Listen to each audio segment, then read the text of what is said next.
बिस्मिल्लाहिर्रहमानिर्रहीम अस्सलाम वालेकुम everybody welcome to my YouTube channel welcome to the brand new video. आज की वीडियो जो है वो बहुत ही प्यारा सा कुर्ता है आज की वीडियो में, और बहुत ही यूनिक सा नेक पर काम हमने दिया है।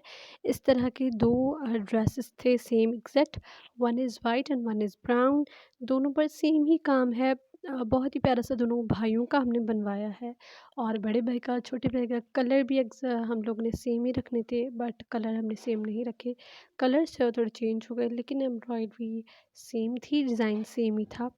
ये देखिए, ये ब्राउन कुर्ता है और बहुत ही प्यारा सा लग भी नहीं रहा कि हाथ का काम है, मतलब कि रेडीमेड जो शलवार कमीज़ होती है एग्जैक्ट उसी तरीके का जो है वो लग रहा है। ये देखिए, ये नेक और गले पर काम है। मैचिंग थ्रेड ही हमने यूज़ किया है, मतलब कि ब्राउन थ्रेड ही यूज़ किया है। आप लोग जो है डिफरेंट थ्रेड भी यूज़ कर सकते हैं। इस तरह के ईद के ड्रेसेस आप लोग मेरे चैनल पर देख सकते हैं। बच्चों के, बेबी बॉयज़ के, बेबी गर्ल्स के बहुत सारे प्यारे प्यारे ड्रेसेस आने हैं, तो आप मेरे चैनल को सब्सक्राइब करके बेल नोटिफिकेशन पर क्लिक कर दें। मैं मिलती हूँ नेक्स्ट वीडियो में, तब तक के लिए अल्लाह हाफिज़।